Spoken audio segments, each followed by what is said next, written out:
And we are live today on Energy Superheroes. We have Raquel Schreiber. And Raquel has been advising and supporting a number of innovative deep tech startups. And as we'll learn, that advisory role often turns into a full time gig. She spent a number of years at Tesla. She helped launch the Model X, super cool. And then she led battery programs for the Model 3. Tesla, of course, is a technology company and not a car company. And we're also going to learn how Tesla's culture was both incredible and also challenging at the same time. Raquel's involved with, or was involved with a company called C16 Biosciences, which is a synthetic biology company, and also with Aigen, which is using AI and robotics to regenerate soil quality. Raquel, it's really a pleasure to have you. Welcome to the podcast. So much. I'm so happy to be here talking to you. It's No, already been so. it's really good stuff. And of course, that was a longer than normal introduction because you're doing a lot of things.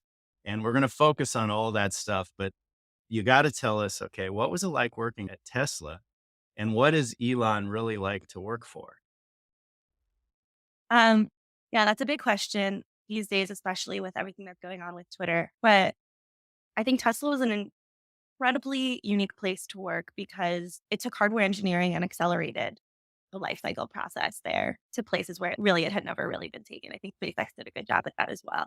And just the level of sheer excellence and constant alignment, constant excellence there, combined with the passion of the people who were there, who were willing to do basically anything to make it work. Pretty unparalleled. And something that a lot of my Tesla former coworkers are taking with them into their new ventures and new companies is that how do we take the best of that culture and leave some of the parts that were just like really challenging and maybe a little toxic? How do we take that with us? A research question of mine in the last few years has been, can you create something? Can you create a company and run a company in a way that is incredibly urgent, have a really incredibly urgent mission, and also really care about your humans, your employees at the same time? And are those fundamentally, is there a tension there inherently? And what are the steps you can take to help help do both at the same time or help protect against some of that? Um, but yeah, it was pretty incredible. That's a mouthful. And I'm a big fan of urgency, but also of removing the things that are not important and getting in that matrix where things are both urgent and important and then Yeah. focusing there. Because I think if everything's urgent, nothing's urgent. So it's important to eliminate things that are maybe not so urgent, can focus on the ones that are. And then that way you're not crushing your people. Because when you ask people like to do something not that important, but have it done yesterday, it's very frustrating. Yeah. I think that comes from having a real clear sense of priorities all the time. Yeah. And that way when things are fires, they're like the right fires. Absolutely. Launching the battery program, what was that like? How many people were reporting to you? And how did you manage all of them? At the time, Tesla operated in the matrix organization where um, generally engineering teams reported into an engineering structure. And we had this like programs team that was lean and expand all the different organizations. There was an executive programs team where there was one person in charge of the whole company was building one car at any given time. Even if we were designing and building a few cars at the same time in various stages of life cycle, um, the entire company was working on getting the one model out. So someone would lead overall Model 3 car program, Model S car program, Model X car program, semi truck car program. And then the entire company was working on manufacturing part of that, designing a part of that, testing an entire system of that. And so for me, I started in the manufacturing organization as a new product introduction team member as an intern in college. I just like, all I wanted to do was work there. I reached out to every recruiter. Someone gave me a chance to be part of manufacturing operations. I didn't know what that meant. And was part of a team that was working on launching things from design stages into manufacturing stages. So at that time, the team was probably maybe 5 to 8 people, each of whom was running design like, launch changes for a different product line. And so I was supporting changes on high voltage electronics and on batteries and on battery modules that go into the battery packs. And the matrix organization, like the number of engineering teams that were part of that cross-functional team were large, but pretty small, I think, relative to what people assume Tesla was. At the time, I think the entire company was maybe 10,000 people. And that includes 24-hour production lines on pretty much all in-house assembly. So the engineering headquarters at Tesla has always been pretty small, like I would say single digit thousands for building and design vehicles. So for me, the program management organization has been relatively small, maybe a couple of program managers reporting to me, the overall team being a handful, but the overall battery design organization would say is like less than 100. Like it was really small for what they were building from scratch. Yeah, I think that's incredible. So I guess you saw a few new models come out the door while you were there. And what was that like when you guys finally get it out, it goes to market? Did you guys celebrate? Did you have a big party or was there no time for celebration? You're right back into the next one. When I first got there that summer, we had launched Model X, which was a huge manufacturing feat. So it was like the manufacturing launch was the challenging part. With Model 3, almost every part was a challenging part. And I really got involved during design validation timeframes for the battery. And, so you're ready to celebrate the fact that you have a design that is validated. Next thing you have to do is launch it and see that you can manufacture more of it. And then there's always the next thing to be doing. As soon as you launch it in one way, now it's time to bring the cost down. Now it's time to bring the performance up. So there's constant rolling changes. And at Tesla, there were maybe 250 hardware changes a week into the process. So there was never really a moment where things were done. But I think the teams were so close that taking those to celebrate small wins or huge wins throughout was really important. Usually it involved going out for drinks somewhere near whatever factory you were launching it in for a bit. For just a bit one night, whoever could make it, but also bringing cupcakes to the start of shift meeting, whatever we could do to just celebrate these huge hard won wins. Yeah, it's incredible. And so I'm going to go back a little and date myself, but we're going to talk about risk a little bit today. And what Elon Musk did, I don't think everybody really gets it in terms of how game changing it's been in terms of trying to move climate forward and make an impact in terms of reducing climate change. And it's not just specific to, let's say, electrification of vehicles. That's an aspect of it. But the reality was the culture of Silicon Valley was it course imploded in the clean tech days back in the late 90s, and a lot of the investors were burned. And so, since I'm an investment banker, I like to talk about the investing side of it. And really, Silicon Valley was focused on digital media and apps, and it was very difficult to get Silicon Valley outside of into physical stuff because they'd been burned so bad with the clean tech days. And so, what Elon was able to do was prove to Silicon Valley that you could be successful and have a unicorn in the physical world, in the world of innovation with physical stuff. And at the end of the day, that's really going to be what changes our lives more than anything because apps on the phone are nice and a good way to make money, but they're just conveniences. Whereas if we're going to address climate change, it's physical. It's the physical world. And you can bring AI and robotics, which we'll get into a little bit later. But at the end of the day, it's a physical problem because 51 billion tons of CO2 is a physical thing. So I think I'd love to hear your take on, let's say, risk aversion to some of these full world startups and how Elon, with what he did at Tesla, changed that and has changed the mentality. I'm reading a book right now by John Doerr, who's a famous venture capitalist, but those guys were not rushing into startups like Tesla in the early days. Love to get your take on all that. I know there's a lot to unpack there. Totally. Yes. Capitalism, in my view, as a tool. Like, how do we use capitalism as a tool for good or for outcomes that help the world? So, in my operating thesis, where I've chosen to spend my time, what has been in climate mitigation, where we're creating financially preferable alternatives, bringing them to market in order to generate new sustainable with a key focus on like outcomes. If you create a financially preferable alternative to what exists, you are changing market dynamics to help you just like flywheel that a little bit. Like it goes beyond just the facts on the ground, but the fact on the ground is the first piece that policy reacts to, that other markets can react to, and you start changing supply chains in this way. And so, yes, Tesla totally. I never saw it the car company. I thought it's battery company, and the idea that you can create battery demand for cars in order to ensure there were sufficient battery supply chain in the world for renewables was a key fact on the ground that just needed to exist. And I think that was very felt by every employee. When I said these were hard won wins and on the manufacturing line in a launch. It was incredibly apparent that if this car didn't get off the manufacturing line during some of the darker days of Model 3, Elon famously called it production hell, this company could go under. Like, there was incredible transparency around our cash position. Obviously, a publicly traded company earnings every quarter, but internally too, like what these technical wins meant for the company financially.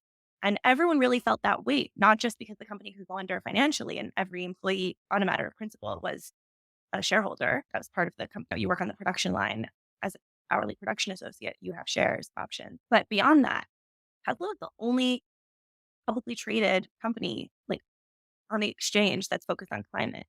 And the idea that someone could point to this and say, like you said, clean tech, that term is a total failure. But the idea that someone could point to Tesla and say, batteries are a failure, renewable is a failure, climate tech is a failure, and use this as a scapegoat or as an example for not choosing not to invest in this entire future, that weight was felt definitely by every employee at all. And getting these facts on the ground, I think, is incredibly important. There's a lot of really interesting ways to incentivize and support companies to get there. I don't think it's all about subsidies or incentives. Obviously, getting costs down is huge, but for things that are really important that we know need to exist, how do we create using capital markets? Like, how do we create help guarantee that the outcomes that we need as a society can happen? Stripe this past year launched a bunch of other players, Meta, a bunch of management agencies, like launched these huge like aftermarket fund, like things that have been used for global health in the past are now being used to support, connect future customers. This belief that there will be future customers if only we can get these to market. There's a lot of mechanisms I think at play for that. No, for sure. And subsidies are, I think, let's say government has a huge role to play in developing these markets. And the internet, of course, enjoyed that. A lot of people don't realize the internet goes back to the 50s. And there was a huge amount of government involvement, particularly on the fiber side. There was a lot of subsidization to get the internet to the place where you could have high speed bandwidth for everybody. If it wasn't for fast internet, almost all the apps that are running, people wouldn't use them because it wouldn't be convenient. And so there's a tremendous amount of government involvement in getting the internet to critical mass. And I think that's what we're going to have to do in these markets. And the Inflation Reduction Act, I think, really does a great job with two key areas, hydrogen and carbon capture storage, in hopefully getting those to critical mass. I think we're close to critical mass now with EVs. We're almost there. And yeah, you've got to have government involvement. And then, as you mentioned, the free markets can come in. And of course, capitalism is the original sort of sustainable model of economics, but both government and capitalism, I think, play a big role in getting us to where we need to be. Yeah, there's also a piece of that where what's priced in properly. How do we guarantee that the right things are priced in to financial models and financial markets? And we talk about incentives and subsidies. The other side is taxes, fully paying for this is going to get me probably written off by some listeners, but what does it mean when we're not pricing externalities properly? And we buy a consumer packaged good, we buy a cup and then who's paying for end of life of the cup? Like right now, who pays for recycling or like circular economy? Like where do materials go and how do we use waste stream? If the person who's making the cup or the person who's buying or using the cup, like where does that fall? And so we think about that with emissions. We can think about that with basically everything we're generating right now. And right now we are not pricing those in, but I do think that's huge, a lot incoming. Couldn't agree more. But yeah. Yeah, and I'm a free markets guy, but pricing externalities, you learn in economics 101, and we still haven't figured out a good way to price externalities. That's a word like you said, we may bore the audience a little bit, but I'm an economics geek. And I think if we could just figure that one thing out, how to properly price and allocate the cost of externalities, it would be a game changer for capitalism. And a lot of the SEC's like rules to standardize climate related disclosures for publicly traded companies. That was step one that was earlier in 2022. Just a couple days ago, there's this report that came out. I haven't fully read the details yet, but around pricing in nature, like how do you quantify and put nature back on the balance sheet in some way? And so there's these various like shades of climate disclosures and going beyond what we think of as traditional climate. It's not just that they emissions and offsets, which is right now there's people are trying to offsets and credit, but it'll definitely go beyond that, I think, to agriculture and a more holistic view of like actual externalities. Yeah, for sure. I agree we're going to get there. There's been tremendous move to quantify these things, and we just have to get, let's say, the any degree of BS/corruption out of the system, which always happens in new systems. It's just the nature of the beast. And again, late 90s internet, there was a lot of that going on, and it eventually got wrung out of the system. And so we just have to give it time to get wrung out. But I think we're all swimming in the right direction now. It is critically important because for many years, only half the people are swimming one way and the other half are swimming the other way. So we're getting there. Yeah. Financially preferable. That's my call to action. Create the financially preferable alternative. Very good. So I'd love to get into some of the startups you've been involved with. Let's start with synthetic biology. Tell me about C16. What was that like there? And where do you see synthetic biology generally going and maybe that company in particular? Yeah. C16 Biosciences is a early stage Series A company that is creating an alternative to palm oil using synthetic biology. So right now, palm oil is grown basically only around the equator. It's the world's biggest flex crop. It's a vegetable oil used for nearly everything in consumer packaged goods, shelf stable food product. They're really amazing performance agent for texture. Melting point is really special for texture and shelf stability. And it's also really important in the value chain for oleochemicals. A lot of the derivatives from that oil are used for ingredients in beauty, healthcare, health product, home care, detergents, soaps, especially, and moisturizing agents. And there's a lot of vegetable oils on the planet. Palm oil is a really high performing, high yield crop, but it only grows around the equator, right where like rainforests are, the best carbon sinks we have. And so the way we grow enough is by using rainforest land or not regenerating old rainforest land that's already been destroyed and continuing to grow palm plantations on. And so as population grows and as consumption for these types of products continues to increase, one way to continue consumption without these negative externalities is to grow it using something else, not in the plant kingdom, not getting tallow from animals or vegetable oils from plants, but growing them from yeast and growing them from the fungal kingdom. And so that's what synthetic biology is basically doing. It's taking um, organisms that are really good at making certain products and just growing them in tanks, like fermentation, using precision fermentation, like kombucha or bread or beer, and using a bunch of chemical processes to ensure that the end product is exactly what's needed in the value chain. And like you said, 20 years ago, clean tech bubble, a lot of investors were burned from the first in biotech, biofuel primarily. And there were some economic realities at the time that sort of didn't let the facts on the ground shine, that became the thing that you point at and say this was a failure. But I think this time around with really specific market niches and for very specific organisms, it's really possible. And I think you just have to get the organism right. And for the right application, I think it's a really good position. Yeah, absolutely. I think it's a field that's really taken off. And we've seen in public markets, we've seen the stocks run up and the stocks come down. But a lot of people forget that happened to Amazon. And the best time to buy it was after the dot-com bubble burst. And I think with these companies, it takes time.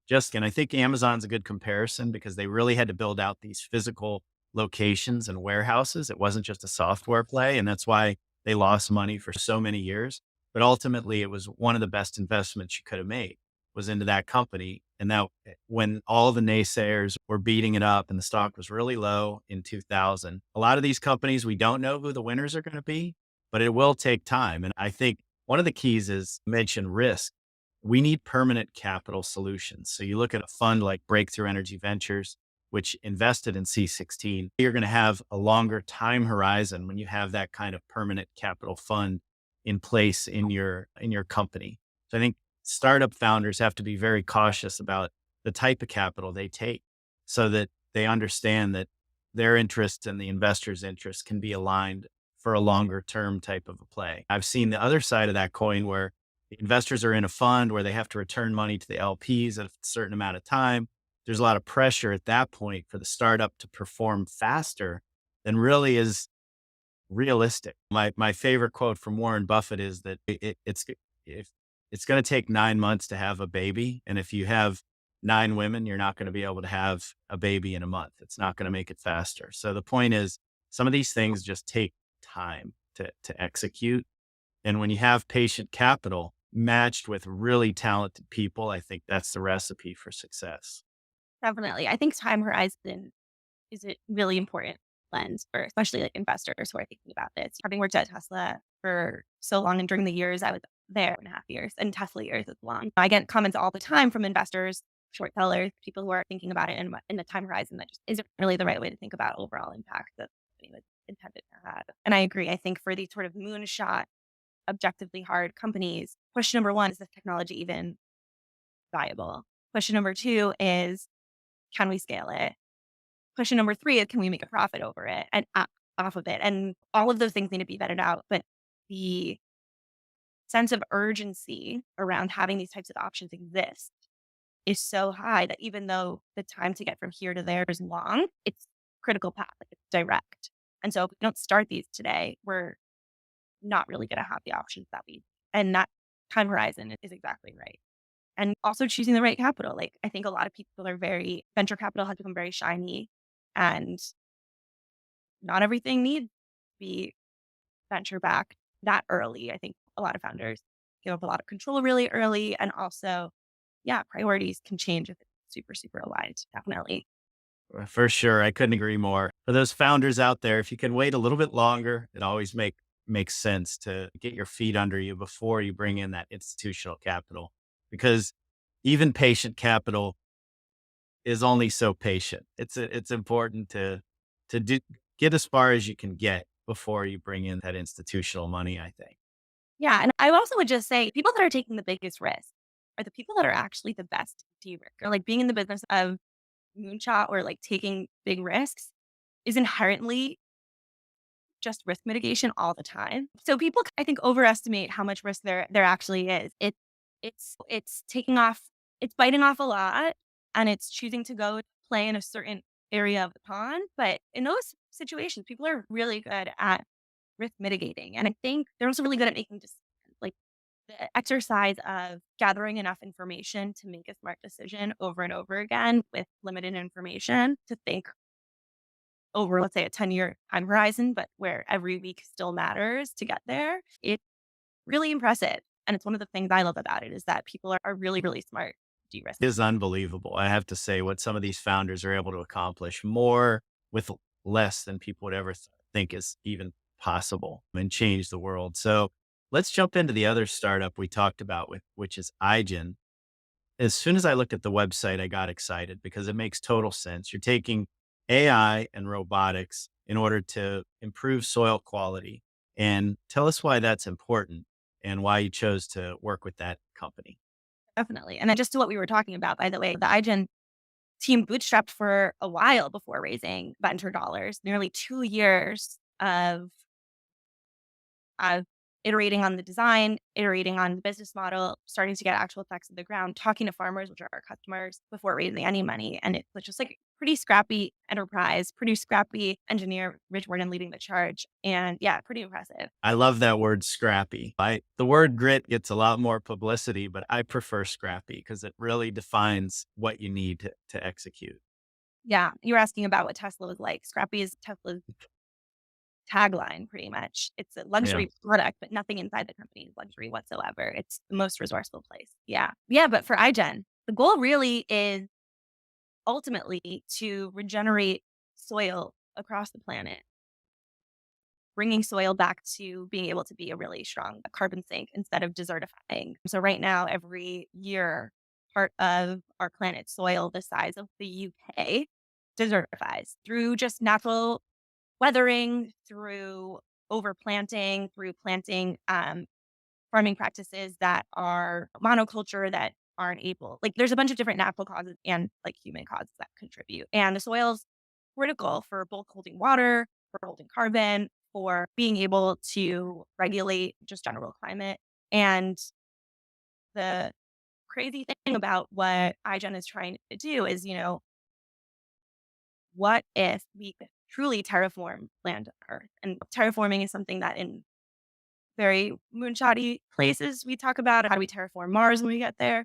But iGen's all about how do we terraform land on Earth. And there are examples of people, specifically in regions in Africa, who are just digging holes um, in the ground and creating these microclimates where native plant species can grow.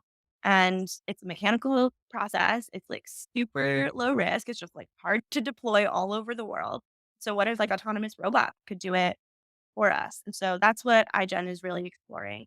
And it's starting with helping farmers do this on their own land by weeding, doing, you know, like weed ma plant management, both removing weeds and potentially planting things that are more helpful in both regards. And the weeding challenge is a huge, what we call like the painkiller for farmers rather than a vitamin, like crop analytics and a bunch of other things that are happening in ag tech right now. And so starting there by actually doing this plant management piece that's actually manipulating soil, manipulating the ground is the first place to start, starting with sugar beet crops and moving into spinach crops and starting small and adding crops as we go and working with farmers to show results through action on board the robot to actually do the weeding itself. And then the core mission, unlock regenerative agriculture at a planetary scale. Yeah, that's right. And great marketing, by the way, to focus on painkillers as opposed to vitamins. And this is a marketing 101 piece, but it's incredible when a company has smart engineers and they get the marketing side too, in terms of go to market, because so many businesses fail on the go to market strategy side. But it sounds like iGen's got a smart strategy by solving a known problem for the farmers.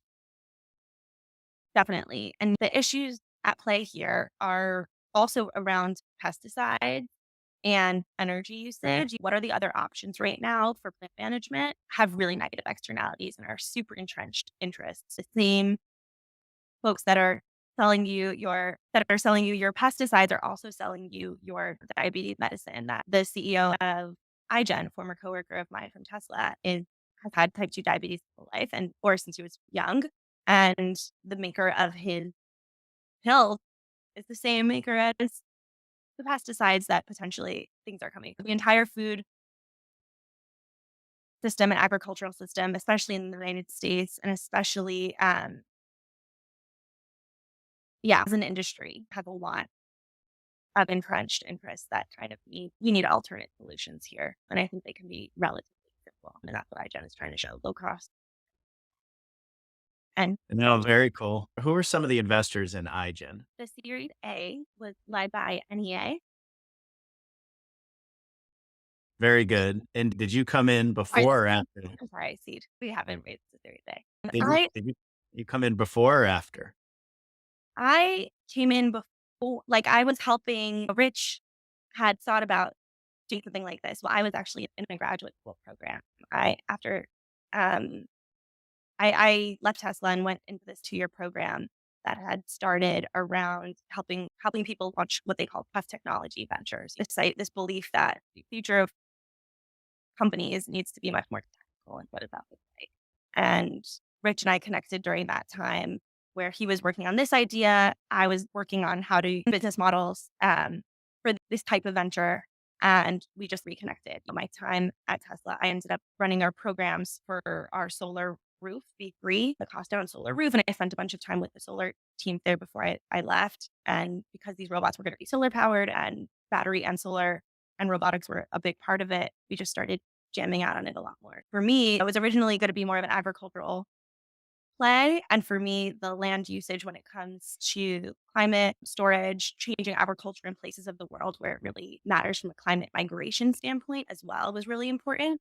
And as the company sort of thesis evolved and that became more of its focus, they let me become more involved. And I'm lucky to be able to get to spend some time every month, every other month with Rich and his founder, Kenny, and get to have a hand in it, even though I don't live in Seattle where the all of the action's happening. Yeah, that Seattle's a great place for startups, I think, especially if you're not right, if you don't have to be right downtown. I think they're in Kirkland or Redmond, one of those spots. And Beautiful out there. I love Seattle. The Pacific Northwest is incredible. We talked of a couple startups you're involved with. I'm sure you're doing more. Tell us what you're involved with now and at least whatever you can tell us about it. yeah, I would say I think I've been focusing a lot on recently. Everything we've talked about today primarily is a mitigative lens. Tesla creating renewables, whether it's fusion, whether it's battery storage, anything that's supporting options for renewable energy, anything that's creating an alternate supply chain for something that exists to shift these market forces over climate land. What we talk about is mitigation. How do we mitigate our emissions? And then I've been spending a lot more time in these agriculturally focused solutions, which is a lot more about like sequestration. How do we sequester existing carbon using land, either land usage as sinks or in other ways? And I think a lot about carbon sequestration as well. But there's a piece of this around adaptation. Like, how are we handling this shift as reality on the ground changes, as heat becomes really important, as flooding becomes more common, as fires become more.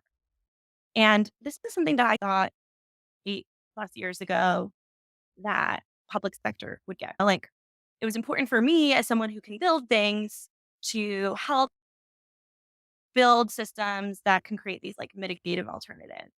But government would come in and support people who needed help as equity of outcomes was coming into reality. And we say all these things like by 2050, by 2030, and it's 2023 now. And a lot of things are like pretty bad for individuals. I always thought of climate inequality or the like equity questions to be around, does India get to have its industrial revolution with coal or without coal? And we ask these questions about the global south and which countries are going to be impacted first versus which countries are the biggest emitters. And to me, it's even more local than that in the US. It's who is not getting their insurance claims paid out in a time that is helpful enough to them after a flooding event. And like after Hurricane Ida, Louisiana insurance companies had to pay back like $7 billion in claims. They were unable to do that, and a bunch of them went under. And there's this like daily reality of if you are in the wrong place or if you don't have money beyond a certain threshold, like the outcomes are really bad for you. And what are we going to do about that? And that's what I'm spending a lot of my time thinking. And if I care about scalable solutions and high leverage solutions, but usually I care about tackling the root cause of the problem. And here, part of me is also just, you know what? Some really good band-aids right now to help a lot of people is pretty good. So that's where I'm spending my time about these days, resiliency and adaptation, but also helping people on things that don't necessarily feel like climate directly. Maybe it looks like air quality, maybe it looks like insurance, but to me are part and parcel of it. And that's an interesting question, and I've thought a lot about this in terms of just take insurance for example. The insurance industry lives a lot on something called breakage, which is people that are entitled to claims that don't ultimately get the claims. Yep. And in the old days, the technology was simple. You just basically had to be persistent and call and have a phone. But nowadays, as things have moved so digital and everything is an app, I always wonder how many people are left out of that just because of their, say, maybe not lack of access to a high speed internet or lack of capability at managing some of the technology and the apps, which have become, let's say, geekier and geekier over time, which is great if you're somebody who's really comfortable with technology. But if you're not, I think a lot of people are just saying, forget about it when it comes to insurance, when it comes to banking, comes to a lot of the fintech that's been built up. It tends to benefit people that are more technically adept. And I just wonder what happens to people that aren't. And there are a lot of, now, maybe this will be solved over time as digital natives become older and become a larger percentage of the population, but we'll see. I don't know if there's an easy answer to it. I don't know that it's an easy answer either. And question around, is anything being built in the private sector here? Is the goal to influence how the public sector handles this? Is this like something else? There are a couple of really interesting people working on this. There's someone who I really admire who started this a while back after Hurricane Sandy. Ariana, she's running a company called Dorothy AI, which I think is like a really cute name given the tornado. Um, but there aren't that many people tackling this head on in this way through a climate lens and through a helping people lens, I would say. And so that's definitely something I'm thinking a lot about. Yeah. It's not so sexy to think about insurance, but I think it's pretty impactful. I think the insurance industry is probably the most important when it comes to climate change. I think that, a lot there's, let's say, unrealistic perspectives on both side of the argument, and insurance companies are really good in terms of actuarially predicting what's going to happen. So they tend to be ahead of things. You look at things like that. When insurance rates in Florida go so high that people can't afford it, that's when you know things are about to get really real. Today, I continue to see prices in Palm Beach, where I'm in Jupiter, but Palm Beach, Jupiter Island just continue to go up and up to almost an unsustainable level. But it seems that that insurance companies and the people that are buying on the coast no aren't as worried about it as they seem to claim. And I think that's a challenge because people watch. They watch. We won't mention any names, but they watch when certain celebrities buy property on the coast in places that are likely to be affected by climate change. And yeah, I think insurance industry is a really important one to watch. I also think there's a bunch of cities in the US that used to be manufacturing hubs that will be again be manufacturing and otherwise that are really well positioned literally geographically on climate risk factors, but also on many other factors in terms of being able to support boom in population and incentivizing living in these other cities, especially as hopefully we're able to allow for climate migration, people who need it, who are leading That's a issues great point. into our neighbors to the south as well. There's like a lot going on as agriculture changes in rural areas, people flood into cities, and then there's overpopulation there, and people are moving north. And yeah, I think there's a lot of good to be done. I think For I spent sure. time in Reno, Nevada, building out Gigafactory 1, Tesla Gigafactory, battery factory, and Reno's not doesn't score well on a lot of risk factors for climate, but it's a crazy example of, how real estate prices have changed so dramatically there in very few years, and so it'll be interesting to see. I think there's a real estate and just, like, pure financial incentive for people to help invest in ethically, I hope, in real estate in places that we can really try to bolster more of this future migration. Yeah, for sure. I know, for example, Pittsburgh is booming right now, to mention a town that used to be a manufacturing hub. The Department of Energy just had a big conference there. I was up there. Meeting place is Pittsburgh, Pennsylvania, for sure. Definitely. I've got my list of cities that I'm, like, ready to support. And I'll give a shout out to my birthplace of Cleveland, Ohio, which is also booming, home of the Rock and Roll Hall of Fame. If you go downtown, it's really vibrant. So those are two cities in the Midwest. Of course, they hate each other because of football, but both wonderful cities and former manufacturing hubs that hopefully will return to that as the onshoring trend continues to seemingly accelerate. Definitely. And from my perspective, like, just professionally with companies I'm involved in, manufacturing facilities are really important. And people say, where can you go for manufacturing? And especially across this, like, belt in the Northeast that used to be super active for, like, aviation, aeronautics, aerospace in general. There's a lot. There's a lot. So it'll be interesting to see who gets to take advantage of it and what happens there. But I think inside of the Silicon Valley box or the off box. Definitely important. Absolutely. We've come full circle. Raquel, this has been awesome. Really listening to all the different things you're involved with. But before we go, though, I have to ask your opinion on two things. Okay. One, and I don't want to put you on the spot, but the first one is, do you see another Tesla that's emerging that'll have the same level of success or close to it as far as one of these unicorns? Because we haven't seen one in a while. And we've got Tesla to hang our hats on, but is there going to be another Tesla? I think Tesla symbolized a lot of things at the same time at a very unique point in time. It had the funding, it had shiny technology that was just like the best of it. And it symbolized a lot. It kind of ushered in this new era. And right now, there are, I would say the solution is going to be, people say death by a thousand cuts. This is death. The solution is going to come around by a thousand cuts.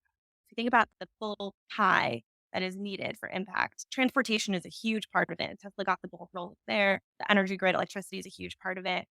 But there are other parts as well around the industrial sectors, steel making, concrete making.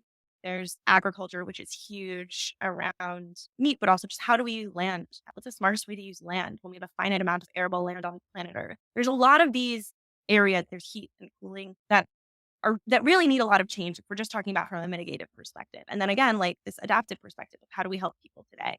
And so I think, is it possible that there'll be another, from a valuation perspective, another company in one of these sectors that like it's a high valuation? Like definitely I think this field has been de-risked to some extent. It in certain parts of the world, it's a little sexy to be in climate tech right now. And I sure hope that um, companies, Commonwealth Fusion Systems working on nuclear fusion, Oklo working on nuclear fission. There's a lot of things that can happen, but I would hope that this is more about signaling a shift. We're just like, this is more status quo. Like, we don't need more derivative types of technology. Like, it's great if the first thing, like the 0 to 1 thing, gets unicorn status because it accelerates the shift faster for the rest of industry. Like, you want more competition coming in to make it an industry and not just a one-time technology. But to me, that's the real win more than the valuation of any. Yeah, I'm a big believer in hydrogen midstream. So I'll leave it at that. But I think there's going to be a unicorn coming from somewhere as far as creating a midstream infrastructure to move hydrogen around, just because our existing midstream won't do it. But we'll see what happens. Or more localized electrolyzers and a lot of I think that's another area. The whole emerging hydrogen economy is a big one. nice. You placed your bets. Mm. Absolutely. And then the second big question I wanted to ask you was in terms of Elon's next act, which seems to be Twitter and social media, but maybe it's something. Do you have any forecast on what happens over at Twitter? Do you think it was an undervalued, let's say, asset that has some upside to it, or do you think it was the wrong bet? I can't, I would never try to predict Elon's next move. But what I would say is that from a like, how do we impact the future of humanity and how we operate? Like, how does business as usual just not be like, if we think about the world from first principles, we don't think about the world from business as usual. Like, what are the important things to get right? And I do think that in today's day and age, being a media company, right? Like, having the voice of truth on the world when, you know, journalistic integrity and democratization of information and a voice and a platform is so important. Is like probably one of the more important things we can do in a globalized world where the world is getting smaller and we have enough access to this type of information from each other. And so the idea that someone who thinks really critically about how the world should be and that kind of he thinks he should be running it wants to take control of that and do what he thinks is right with that, to me makes a lot of sense. That's not so surprising to me. What does it mean to do that is a really big question, but I do think it's like a really important question. And yeah, we could talk, I think, a long time on who gets to own the answers to those questions. I think for me, I definitely take a perspective on there is some objective good. The idea that I want to create a financially preferable alternative to something to make some outcome that I care about happen, then that I think this type of outcome is better. Yeah. But from a media perspective, I think there's other considerations there that don't right, keep the operation. Yeah, I appreciate your take on that. I am unashamedly pro free speech, and I really like the thought process of citizen journalists being able to do collectively a better job than, let's say, large corporate media can do at getting the truth out there. I think we've seen that in every industry, whether it's the blockchain with distributed ledger. I think when you have a distributed system with, you're going to have people get it really wrong and people get it really right. But I think the collective, because of the ability to vote and upvote and change, if you remove the barriers to the free speech over time, you should get the truth out. And I think it's probably the only real way to do it because you can't do it by committee. So how are you going to do it? You need this kind of distributed system. So I do really like what's going on there and hope that it's successful both financially and from a doing good standpoint. But it remains to be seen. I agree. Like, yeah, I think yeah. When you're designing something, right? When it's a product, when you're using a product that humans have designed to democratize a platform, there's always considerations of yes, if everything there was no friction, if this was perfectly designed, if this is ideal, if this was designed in its ideal, then that's what works. And the question is, are the outcomes that are happening actually in like an ideal system, or there's some other things that Yeah. So we shall see how it goes. But Raquel, this has been really fun. I appreciate you being on Energy Superheroes very much. You're doing a lot of exciting things. We look forward to seeing the next chapter of of what you're going to do, particularly in this area of helping create equality and equity of outcomes for people within the context of climate. But all these other climate technologies that you're contributing your experience to are for sure making a difference in the world. So in the end, that's what it's all about is at least people are trying to do the right thing these days, which I think is incredible for the future of our planet and for democracy. Definitely. Thank you so much for having me on. This has been really fun. It's been great to get to know you. It's my pleasure. Thanks, Raquel.